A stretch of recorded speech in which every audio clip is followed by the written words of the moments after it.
11వ అంతర్జాతీయ యోగా దినోత్సవం సందర్భంగా ప్రధాని మోడీ పిలుపు మేరకు ఉయ్యూరు విశ్వశాంతి ఆవరణలో ఘనంగా యోగా డే వేడుకలు జరిగాయి. ప్రతిష్టాత్మకంగా జరుగుతున్న 11వ అంతర్జాతీయ యోగాంధ్ర కార్యక్రమాలలో ఉయ్యూరు విశ్వశాంతిలో ఒకేసారి 3000 మంది యోగాసనాలలో పాల్గొన్నారు. ఈ సందర్భంగా పెనమలూరు నియోజకవర్గ ఎమ్మెల్యే బోడే ప్రసాద్ మాట్లాడుతూ ప్రధాని మోడీ యోగాని మన వారసత్వ సంపదగా గుర్తించి ఈ కార్యక్రమాన్ని నిర్వహిస్తున్నారని, యోగాని జీవితంలో భాగం చేసుకోవాలని అన్నారు. యోగా అంటే శరీరం, మనస్సు, భావోద్వేగాల నుండి మీ జీవన దశగా మార్చడం, భ్రమల నుంచి వాస్తవానికి మారడమని, ఆరోగ్యమైన జీవితానికి యోగానే మార్గదర్శకమని అన్నారు. Yoga for one earth and one health అనే థీమ్ ని అందరం పాటించాలని పిలుపునిచ్చారు. ఈ కార్యక్రమంలో జిల్లా collector Balaji, JC Geethanjali Sharma, SP Gangadhar Rao, MLA Bode Prasad, MP Balashowry, Vishwashanti school యాజమాన్యం పాల్గొని యోగాసనాలు వేశారు. ఈ రోజు 11వ ఇంటర్నేషనల్ యోగా డేలో పాల్గొన్న విద్యార్థులు, అలాగే యోగా చేస్తున్న ప్రతి ఒక్కరికి నా హృదయపూర్వక ధన్యవాదాలు. నరేంద్ర మోడీ గారు ఇచ్చిన పిలుపుకి, అలాగే చంద్రబాబు నాయుడు గారు ఈరోజు ఒక వరల్డ్ రికార్డు సృష్టించారు. మన రాష్ట్రంలో అది చేయటం ప్రధానమంత్రి గారు మన అదృష్టంగా భావిస్తా ఉన్నాం. నాకు వెనక పెద్దలు మాట్లాడే ఒక సామెత గుర్తొస్తా ఉంది. మందులేసుకుంటే జలుబు 2 రోజుల్లో తగ్గుద్ది, మందులు వేసుకోకపోతే జలుబు 2 రోజుల్లో తగ్గుద్ది అని. ప్రకృతి మనకి ప్రసాదించిన మన దేహంలో మనకి ఏదైనా సృష్టి చేస్తే దానికి ప్రత్యామ్నాయంగా మన దేహంలోనే మందు తయారవుతుంది, అది ఆటోమేటిక్ గా తగ్గిపోతుంది. ఈ రోజున చాలా మంది ఆరోగ్యాన్ని నిర్లక్ష్యం చేసి తక్కువ వయసులో చనిపోతా ఉన్నారు. ఈ రోజు మనం అందరం కూడా ప్రధానమంత్రి నరేంద్ర మోడీ గారిని, నారా చంద్రబాబు నాయుడు గారిని ఈ వయసులో మరి ఇంత చక్కటి ఆరోగ్యంతో ఉంటా ఉన్నారు అని అంటే దానికి ముఖ్య కారణం యోగా. ఈ సందర్భంగా మనం అందరం కూడా జీవితంలో ప్రతి ఒక్కరూ కొంత సమయాన్ని ప్రతిరోజు కూడా ఈ యోగాలో మనం చేస్తే తప్పకుండా పూర్తి ఆరోగ్యవంతులం అవుతాం, ఆరోగ్య ఆంధ్రప్రదేశ్ గా ఉంటాము అని చెప్పేసి ఈ సందర్భంగా తెలియజేస్తూ ఈరోజు 11వ అంతర్జాతీయ యోగా దినాన్ని మనం ఘనంగా ఈ రాష్ట్రంలో కూడా జరుపుకుంటా ఉన్నాం. దీనికి ప్రధాన కారణం మన ప్రధానమంత్రి నరేంద్ర మోడీ గారు. ఆయన ప్రతిరోజు యోగాను చేస్తూ యోగా వల్ల ఉన్నటువంటి ఉపయోగాలు ఆయనకి స్వయంగా తెలుసు. దానికి తోడుగా మన రాష్ట్ర ముఖ్యమంత్రి వర్యులు చంద్రబాబు నాయుడు గారు కూడా అదే బాటలో నడుస్తున్నటువంటి విషయం మనందరికీ తెలుసు. వీళ్ళిద్దరూ 70+ లో పొద్దున్నే 4 గంటలకి లెగిసి భారతదేశం కోసం ఆయన, రాష్ట్రం కోసం ఈయన ఒక బ్రహ్మాండమైనటువంటి హెల్త్ ని వాళ్ళు కంటిన్యూ చేస్తున్నారంటే దానికి ప్రధాన కారణం యోగా. అలాగే మా ఉప ముఖ్యమంత్రి పవన్ కళ్యాణ్ గారు కూడా. సో దీన్ని చూసి మనం భారతదేశం మొత్తం కూడా వాళ్ళని స్ఫూర్తిగా తీసుకొని మనకున్నటువంటి ప్రతిరోజు బిజీ లైఫ్ లో, టెన్షన్స్ లైఫ్ లో ఒక్క 1 అవర్ యోగా కానీ చేస్తే మరి తప్పకుండా ఆరోగ్యం ఎంతో మేలవుతా ఉంది. ఈరోజు మనం చూస్తా ఉన్నాం బీపీ, షుగర్స్ చాలా ఎక్కువైపోతా ఉన్నాయి. దానివల్ల ప్రజల యొక్క లైఫ్ స్పాన్ చాలా తగ్గిపోవడానికి ఆస్కారం ఉంటుంది. కానీ ప్రశాంతంగా ఇలా ఒక ఎక్సర్సైజ్ మార్నింగ్ చేయటం వల్ల డెఫినెట్ గా ఇది ఎంతో ఆరోగ్యం, అందరం పాటించాలని కోరుకుంటూ ఈరోజు మనం 11వ యోగా దినోత్సవాన్ని జరుపుకుంటూ ఉన్నాము. నిజానికి ఈ యోగా అనేటువంటి ప్రక్రియ భారతదేశానికి కొత్తగా వచ్చినటువంటిది కాదు. ఇది పూర్వము మన ప్రాచీన మునులు, యోగులు ఒక సంపూర్ణమైనటువంటి జీవితాన్ని ఎలా గడపాలి అనేటువంటి విషయంలో ఎన్నో రకాలైనటువంటి ప్రయత్నాలు చేసి చివరిగా యోగా అనేటువంటిది ఒక మనిషి సంపూర్ణ ఆరోగ్యంతో, సంతోషంతో జీవించడానికి కావాల్సినటువంటి ఒక ప్రక్రియగా నిర్ణయించడం జరిగింది. ఈరోజు మనం అందరూ కూడా లైఫ్ స్టైల్ ఇప్పుడు వచ్చినటువంటి అత్యాధునికమైనటువంటి ఉపకరణాలు వీటి వల్ల సౌకర్యాల వల్ల మన శరీరం కొంచెం కూడా ఎటువైపు ఉన్నా సరే ముందుకు కానీ వెనక్కి కానీ బెండ్ అయ్యేటువంటి పరిస్థితి కనబడడం లేదు. మన పూర్వీకులందరూ కూడా వ్యవసాయ ఆధారితమైనటువంటి దేశం కాబట్టి మన తాతలు అందరూ కూడా వ్యవసాయం చేసి అన్ని రకాలైనటువంటి యోగా కార్యక్రమాలు వారు చేసేటువంటి పనుల్లోనే ఉండేది కాబట్టి వాళ్ళ యొక్క ఆరోగ్యం అనేటువంటిది బ్రహ్మాండంగా ఉండేది. తల్లులు దాదాపు 15-18 మంది పిల్లల్ని జన్మనిచ్చినటువంటి తల్లులను కూడా మనం చూసాం. అంత ఆరోగ్యంగా కరంగమైనటువంటి మన భారతదేశంలో ఈరోజు ఒబేసిటీ అని అనేక రకాలైనటువంటి రుగ్మతలతో హాస్పిటల్స్ అన్ని కూడా క్రిక్కిరిసిపోతా ఉన్నాయి. ఎక్కడ చూసినా కూడా బిల్లు కట్టడానికి కూడా లైన్ పాటిస్తూ ఉన్నారు. ఏది మన మెడిసిన్స్ తీసుకోవడానికి లైన్ క్యూ పాటిస్తూ ఉన్నారు. టెస్టులు చేయించుకోవడానికి క్యూ. ఉదయం వెళ్తే సాయంత్రం వరకు కూడా అంతే. ఒకరికి జబ్బు చేస్తే కుటుంబ సభ్యులందరూ కూడా వాళ్ళు పని మానుకొని అక్కడ ఉండాల్సినటువంటి పరిస్థితి. అటువంటి పరిస్థితుల్లో మనం ఈ యొక్క యోగాని మన జీవితంలో భాగంగా చేసుకోవాల్సినటువంటి అవసరం ఎంతైనా ఉంది.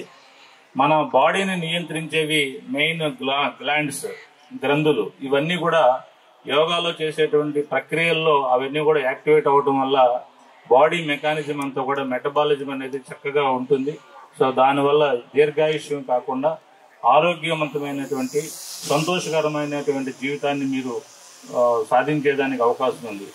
కాబట్టి ఈ ప్రక్రియని మనం జీవితంలో భాగంగా చేసుకోవాలని ప్రత్యేకించి గౌరవ ప్రధానమంత్రి వర్యులు నరేంద్ర మోడీ గారు ఒక పిలుపునిచ్చిన మేరకు మన గౌరవ ముఖ్యమంత్రి వర్యులు నారా చంద్రబాబు నాయుడు గారు దీన్ని ప్రతిష్టాత్మకంగా తీసుకొని ఏ రాష్ట్రంలో కూడా చేయని విధంగా 1 నెల రోజుల పాటు ఈ యొక్క కార్యక్రమాలన్నీ కూడా రాష్ట్ర వ్యాప్తంగా చేశారు. మా జిల్లా మటుకు మేము మంగినపూడి బీచ్లో, మన ఎన్టీఆర్ స్టేడియంలో, అట్లాగే ఈ మధ్య నాగాయలంకలో జలయోగా అని, అట్లాగే మనకి కూచిపూడిలో నృత్య భంగిమలో కూడా ఈ యొక్క కార్యక్రమాలు జిల్లా వ్యాప్తంగా నిర్వహించడమే కాకుండా నిన్నటికి మొన్న సుబ్రహ్మణ్యేశ్వర స్వామి గుడి టెంపుల్ మోపిదేవిలో కూడా మేము చేయడం జరిగింది. సో ఘంటసాలలో అన్ని చోట్ల కూడా ఈ మన జిల్లా వ్యాప్తంగా అత్యధికంగా మనం యోగా కార్యక్రమాలు చేశాము. దీనికి ఉద్దేశం ఏంటంటే ఈ జీవితంలో యోగాని ఒక భాగంగా చేసుకోవాలనే ఉద్దేశం. ఇప్పుడు విద్యార్థి దశలోనే మీరందరూ కూడా దీన్ని స్ఫూర్తిగా తీసుకొని జీవితాన్ని మీ యొక్క జీవితంలో యోగాని జీవితంలో భాగంగా చేసుకుంటారని మనం కొంచెం లోతుగా ఆలోచిస్తే హ్యాపీ హెల్తీ ఆంధ్రప్రదేశ్ ని తీర్చిదిద్దాలి అనే ఒక దృఢ సంకల్పంతో ఆంధ్రప్రదేశ్ ప్రభుత్వం అడుగులు వేస్తున్నమాట అందరికీ తెలిసిందే. ఈ రోజు మనము యోగాని ఒక జనాందోళనగా తీసుకుని వెళ్ళిన ఎడల ప్రతి ఒక్కర ఆరోగ్య పరిమాణాలు పెంపొందించి తర్వాత మన హెల్తీగా ఉన్నప్పుడు మనము మన స్టేట్ జీడిపి కూడా మనం కాంట్రిబ్యూట్ చేయగలుగుతాము బాగా. అంతేకాకుండా ఇది ఇండైరెక్ట్లీ ఒక ఇన్కమ్ జనరేటింగ్ యాక్టివిటీ కూడా. అంటే ఆల్రెడీ అందరూ చెప్పారు, యోగా వల్ల మనకు భవిష్యత్తులో మనము హాస్పిటల్స్ కి డాక్టర్స్ కి ఖర్చు పెట్టేదంతా కూడా తగ్గిపోతుంది. సో ఈ ముందు చూపుతో ఈ ఒక జనాందోళనాన్ని ఏర్పాటు చేసింది ఆంధ్రప్రదేశ్ ప్రభుత్వం. ఈ కార్యక్రమంలో నిజంగా నేను నా స్వానుభవాన్ని కూడా మీతో పంచుకోవాలి అని అనుకుంటున్నాను. ఇప్పుడు ఈ రోజు ఆంధ్రప్రదేశ్ రాష్ట్రంలో ప్రతి పౌరుడు కూడా యోగాని జీవితంలో ఒక అలవాటుగా మార్చుకోవాలి అని ప్రభుత్వం ఏమి నిర్ణయం తీసుకుంది. నేను ఈ నిర్ణయాన్ని last year international yoga day రోజు తీసుకున్నాను. ఆ రోజు నేను కార్యక్రమానికి వెళ్ళినప్పుడు నాకు సరిగ్గా ఇంకా ఆసనాలు వేసేదానికి అంతా నాకు ఇబ్బంది అయ్యేది. యాక్చువల్లీ బాడీ అంత ఫ్లెక్సిబుల్ గా లేదనిపించింది. యాక్చువల్లీ అట్లీస్ట్ అప్పటి నుంచి తరచూ ఎవ్రీడే యోగా చేయాలి అని నిర్ణయిస్తూ లాస్ట్ 1 year నుంచి యోగా చేయడం వల్ల నాలో అయితే చాలా చాలా సిగ్నిఫికెంట్ చేంజ్ కనిపిస్తా ఉంది. మొట్టమొదటిది మంచి స్లీప్ వస్తుంది. Actually quality of sleep improves. నేను ఈ రోజు కూడా యోగా చేసిండే రోజు నేను పడుకునేదానికి, యోగా చెయ్యని రోజు పడుకునేదానికి నాకు చాలా క్లియర్ గా తేడా కనిపిస్తుంది. అండ్ మీరందరూ పిల్లలు కనుక ఎనీవే ఐఎమ్ వెరీ హ్యాపీ. నాకు ఫస్ట్ ఇక్కడ విశ్వశాంతిలో చేసేటప్పుడు నేను ఫస్ట్ ఒకటి అడిగాను, ఆ స్కూల్లో యోగా ఉందా లేదా కనుక్కోండి. యోగా లేని స్కూల్లో మనం పెట్టడం ఇట్ ఈస్ ఇన్అప్రోప్రియేట్ అని అనుకుంటే చాలా సంవత్సరాల నుంచి వారానికి 3 రోజులు యోగా తరగతులు ఉంది అని చెప్పారు. I'm very happy and I congratulate the management of Vishwashanti educational institutions పిల్లలకి ఇక్కడ చెప్పాల్సింది ఏమంటే, స్కూల్లో ఉన్నన్ని రోజులు మీరు వాళ్ళు చెప్తారు అని యోగా చేసి స్కూల్ నుంచి బయటకు వెళ్ళిన తర్వాత యోగాని దయచేసి ఆపొద్దు. ఫ్లెక్సిబుల్ గా ఉన్న బాడీని అలాగే కంటిన్యూ చేయండి. మనకు అన్ని దానికన్నా గొప్ప వరం ఏమైనా ఉంది అంటే అది మన ఆరోగ్యం మాత్రమే. మనకు ఆరోగ్యం బాగున్నంత వరకునే వేరే ప్రాబ్లమ్స్ గురించి ఆలోచన వస్తుంది. ఒక్కసారి ఆరోగ్యంలో ఏమైనా ఇబ్బంది కలిగితే వేరే అన్ని ప్రాబ్లమ్స్ పక్కన పెట్టేసి ఆరోగ్యం గురించి మాత్రమే బాధపడుతూ ఉంటారు. ఏ ఫ్యామిలీ అయినా తీసుకోండి. సో దయచేసి ఆఫ్టర్ మీరు స్కూల్ నుంచి వెళ్ళిన తర్వాత కూడా యోగాని కంటిన్యూ చేయండి. అంటే బాడీ ఫస్ట్ ఇలాగా పెరుగుతూ ఉంటది, ఒక ఏజ్ తర్వాత ఇలా పెరిగే స్టార్ట్ అవుతుంది. సో మీరు యోగా చేస్తుంటే బాడీ ఇలా పెరుగుతుంది, అక్కడితో ఆగుతుంది, ఇలా పెరగదు. So it is important. So all of you, I request all of you to practice yoga continuously. And మీకే తెలియకుండా ఎవరు రోజు యోగా చేస్తారో జీవితాల్లో చాలా పెద్ద పెద్ద స్థాయికి వెళ్తారు. You may become a successful entrepreneur, you may become a civil servant, you may become a politician, you may become anything. But this discipline will help you scale greater heights in any domain that you choose. So చివర్లో I just want to end with one slogan. నేను అవయవాలు ఉన్నంత వరకు అని చెప్తాను, మీరు ఆసనాలు వేద్దామని చెప్పాలి. నేను తర్వాత ప్రాణం ఉన్నంత వరకు అని చెప్తాను, మీరు ప్రాణాయామం చేద్దాము అని చెప్పాలి. ఓకే? అవయవాల ఉన్నంత వరకు ఆసనాలు వేద్దాం, ప్రాణం ఉన్నంత వరకు ప్రాణాయామం చేద్దాం. Thank you. కృష్ణా జిల్లా యంత్రాంగం మాకు ఇచ్చినటువంటి అవకాశాన్ని జాగ్రత్తగా మేము చేయాలని పట్టుదలతో చేయటం దానికి యంత్రాంగం అంతా కూడా సహకరించడం వలన పైన భగవంతుడు కూడా సహకరించాడు. రోజు వర్షం పడుతుందేమని చెప్పి భయపడ్డాం. వర్షం పడితే ఎలాగూ అని కూడా ఆలోచనలో ఉన్నాం. కానీ అదేమి ఆలోచన లేకుండానే కార్యక్రమం భగవంతుడు చాలా బాగా చేశాడు. పెద్దలందరూ కూడా వచ్చి ఇక్కడికి మనందరి అదృష్టం.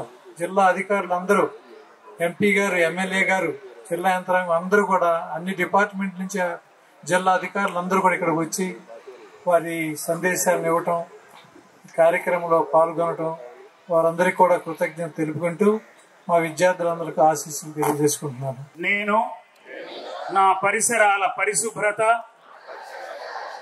మరియు యోగాంధ్ర వృద్ధి కొరకు ప్రతిరోజు కొంత సమయం కేటాయిస్తానని, నా వంతు కృషిగా శ్రమదానం చేసి పరిశుభ్ర ఆంధ్రప్రదేశ్ సాధించే సంకల్పానికి కట్టుబడి ఉంటానని, ఈరోజు నేను వేసిన ఈ ముందడుగు ఆంధ్రప్రదేశ్ రాష్ట్రాన్ని ఆరోగ్య పథంలో ముందు ఉండడానికి సహాయం చేస్తుందని నమ్ముతూ ఈ రోజు నుండి నా తోటి వారికి కూడా యోగ యొక్క ప్రాముఖ్యతను మరియు స్వచ్ఛత ఆవశ్యకతను తెలియజేస్తూ స్వచ్ఛ శరీరం, స్వచ్ఛ ఆలోచనలతో నా పరిసరాలను